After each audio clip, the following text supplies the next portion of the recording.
Welcome back again દોસ્તો. મજામાં? જય સ્વામિનારાયણ.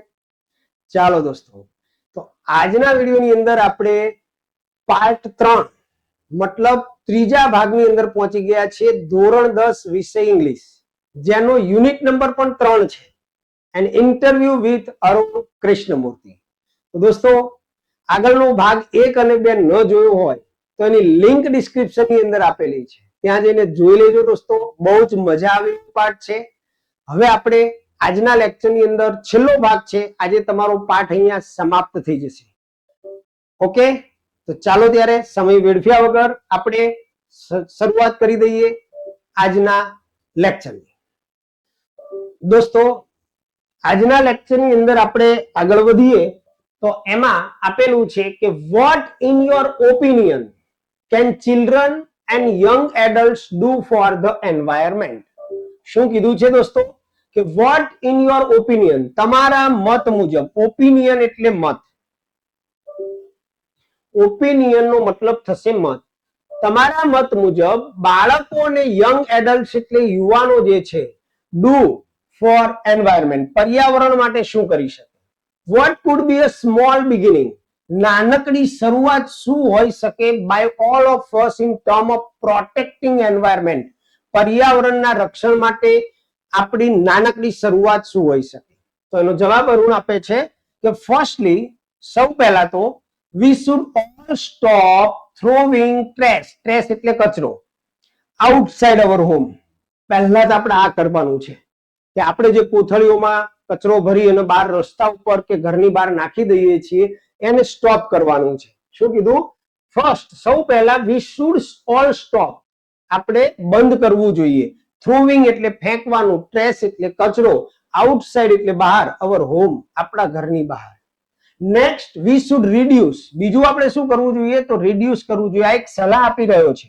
રિડ્યુસ એટલે ઘટાડવું. શું ઘટાડવું જોઈએ? ધ અમાઉન્ટ ઓફ ટ્રેશ, આપણો કચરાનો જે જથ્થો છે એને ઘટાડવો જોઈએ. કયો કચરો? કે વી જનરેટ, કે જેને આપણે ઉત્પન્ન કરીએ છીએ. જનરેટ એટલે ઉત્પન્ન કરવું.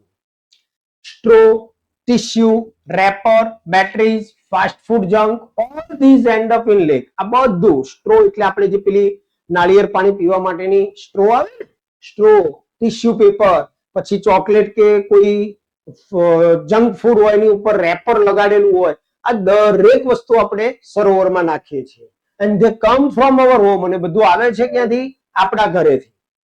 if we can reduce, જો આપણે ઘટાડી શકીશું, the amount of garbage, કચરાનો જથ્થો, at home, ઘરે, and if we can dispose, અને આપણે એનો નિકાલ કરી શકીશું, all garbage safely, સલામત રીતે, that itself is a great deal. તો એક આ બહુ મોટું કામ હશે દોસ્તો. અને every student is welcomed, દરેક વિદ્યાર્થીને આવકારવામાં આવે છે તો વોલન્ટિયર એટલે સ્વયંસેવક બનવા માટે, વિથ અસ, અમારી સાથે, ઇન હેલ્પિંગ ધ એન્વાયરમેન્ટ, પર્યાવરણને મદદરૂપ થવા માટે. તો ક્વેશ્ચન જોઈએ આપણે એનું કે what advice does Arun give us. Arun આપણને શું સલાહ આપે છે? તો દોસ્તો પહેલી જ લાઈનમાં જો અહીંયા શુડ આપેલું છે, અહીંયા પણ શુડ આપેલું છે. તો અરુણ આપણને સલાહ આપે છે કે અરુણ એડવાઇઝિસ, આ જે એડવાઇસ છે પ્રશ્નમાં આપેલું, આ નાઉન ફોર્મ છે. એડવાઇસ એટલે સલાહ થાય. જ્યારે એડવાઇઝીસ એસ આવે તો એ સલાહ આપવી, વર્બ ફોર્મ છે. તો અરુણ એડવાઇઝિસ અસ ટુ સ્ટોપ, જો અહીંયા આપણને આપેલું છે, stop throwing trash outside our homes and reduce the amount of trash that we generate. આ આપણે કરવું જોઈએ. આ સલાહ આપે છે. what is found in lake, સરોવરમાં શું શું જોવા મળે છે દોસ્તો? આ રહ્યું, સ્ટ્રો થી સ્ટાર્ટ થશે. Straw, tissue, wrapper, batteries and fast food junk are found in lake. Okay,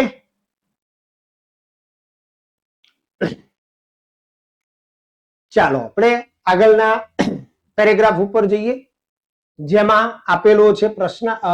interviewer પૂછે છે કે how much time do school going children, બાળક જે સ્કૂલે જતો હોય એ સ્કૂલે જતા બાળકે કેટલો સમય આપવાની જરૂર પડે? નીડ એટલે જરૂર હોવી, ટુ ડિવોટ એટલે આપવું, in say a week for an environmental cause, પર્યાવરણના કારણે અથવા પર્યાવરણ માટે કેટલો સમય સ્કૂલે જતા બાળકે આપવો જોઈએ, એની જરૂર છે. તો અરુણ એનો જવાબ આપે છે 4 hours a weekend. વીકેન્ડ એટલે કે એક અઠવાડિયાની અંદર અંતમાં 4 કલાક. કેટલા કલાક આપવા જોઈએ? 4 કલાક. ખરા ખોટા પૂછાય, ધ્યાન રાખજો. કેવી રીતે? તો કે that is 2 hours on Saturday and 2 hours on Sunday and 2 hours on Saturday. 2 કલાક રવિવાર, 2 કલાક શનિવારે આપવા જોઈએ. This small beginning, આ નાનકડી શરૂઆત, is more than enough to ensure larger participation later. Later એટલે પાછળથી તમે જે આ નાનકડી શરૂઆત કરી છે એ કેવી સાબિત થશે? લાર્જર પાર્ટિસિપેશન, એક વિશાળ ભાગ ભજવશે. પછી how can students and school join your fraternity? એટલે કે બીજો પ્રશ્ન અરુણને પૂછવામાં આવે છે કે સ્કૂલે જતા જે બાળકો, વિદ્યાર્થીઓ છે કે સ્કૂલ છે એ તમારા મંડળને કઈ રીતે જોડી શકે? મતલબ જોઈન તમારા મંડળમાં કઈ રીતે થઈ શકે? Do you have any program? શું તમારી પાસે કોઈ કાર્યક્રમ છે? ટુ ઇન્ટ્રોડ્યુસ, પરિચય આપવા માટે, યોર વર્ક ટુ ધેમ, એ લોકોને તમારા કામનો પરિચય આપવા માટે તમારી પાસે કોઈ કાર્યક્રમ છે? તો એનો જવાબ આપે છે કે વી ઓફર ફેલોશિપ, અમે પાર્ટનરશિપ આપીએ છીએ, ભાગીદારી આપીએ છીએ ટુ ઇન્ટરેસ્ટેડ સ્ટુડન્ટ, જે રસ ધરાવતા વિદ્યાર્થીઓ હોય એને. Our program looks at young animal lover, જો આ જવાબ આવશે, young wild life photographer, film maker, theatre artist and scientific researcher. આવા લોકોને કે જે પ્રાણીઓના ચાહકો છે, જે વાઇલ્ડ લાઇફ ફોટોગ્રાફરો છે, જંગલી પ્રાણીઓના ફોટોગ્રાફ લે છે, ફિલ્મ બનાવે છે, થિયેટર આર્ટિસ્ટ એટલે કે કલાકાર છે, અને વૈજ્ઞાનિક સંશોધકો છે, એવા લોકોને અમે પ્રોગ્રામ અમારો આપીએ છીએ. વી ગીવ ધેમ ટ્રેનિંગ, અમે એમને તાલીમ આપીએ છીએ ઇન ધીઝ એરિયા, આ વિસ્તારોમાં, and gate them actively involve, અને એમને સક્રિય રીતે સમાવીએ છીએ ઇન ઓલ અવર વર્ક, અમારા તમામ કાર્યની અંદર. Our youngest volunteer is in class 3. ખરા ખોટા પૂછાય દોસ્તો, ધ્યાન રાખજો કે અરુણ કૃષ્ણમૂર્તિની જે ટીમ છે એમાં નાનામાં નાનો સ્વયંસેવક કયો છે? ધોરણ 3 ની અંદર અભ્યાસ કરતો વિદ્યાર્થી છે. ઓકે, તો ખ્યાલ આવી ગયો દોસ્તો. ચાલો હવે એના ક્વેશ્ચન આન્સર તરફ જઈએ.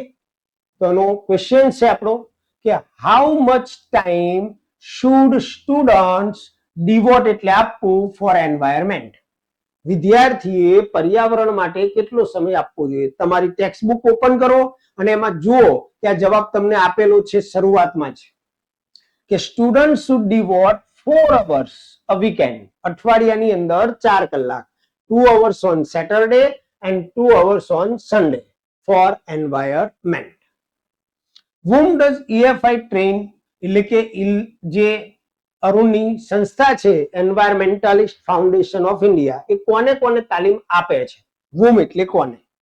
તો EFI ટ્રેન્સ, હવે આ જવાબ પણ જુઓ તમારી ટેક્સ્ટ બુકમાં, કોઈ જ સુધારો વધારો કરવાનો નથી, ખાલી આ શરૂઆત આવે એ યાદ રાખવાનું છે. Animal lovers, young wild life photographers, film makers, theatre artist and scientific researchers. 30મો પ્રશ્ન છે how old is the youngest volunteer? નાનામાં નાનો સ્વયંસેવક કયો છે? છેલ્લી લાઈનમાં કીધું 3જા ધોરણમાં ભણતો. તો the youngest volunteer is in class 3. And last, what does EFI offer to interested student? Interested student હોય એને શું ઓફર કરે છે? તો ફેલોશિપ ની. આ પણ જવાબ આપેલો છે દોસ્તો, બરોબર. તો અહીંયા તમારો પાઠ આખો an interview with Arun Krishnamurthy એ 3 ભાગની અંદર આપણે પૂર્ણ કર્યો છે. જો આગળના 2 ભાગ ન જોયા હોય તો એને જોઈ લેજો, એની લિંક ડિસ્ક્રિપ્શનમાં આપેલી છે. સંપૂર્ણ પાઠનું ટ્રાન્સલેશન, એના ક્વેશ્ચન આન્સર આપણે સોલ્વ કર્યા છે, અને આગળ પણ પરીક્ષા લક્ષી વિડીયો પણ તમને મળતા રહેશે. તો રજા લઈએ. જો આપને અમારું કામ ગમે તો વિડીયોને લાઈક અને શેર જરૂર કરજો દોસ્તો, જેથી વધુમાં વધુ વિદ્યાર્થીઓ એનો લાભ લઈ શકે. અને આપ અમારી ચેનલ પર નવા હો તો એને સબસ્ક્રાઇબ કરવાનું ભૂલતા નહીં, જેથી કરી નવા બનનાર લેટેસ્ટ વિડીયો તમારા સુધી પહોંચી શકે. ચાલો ત્યારે, જય સ્વામિનારાયણ.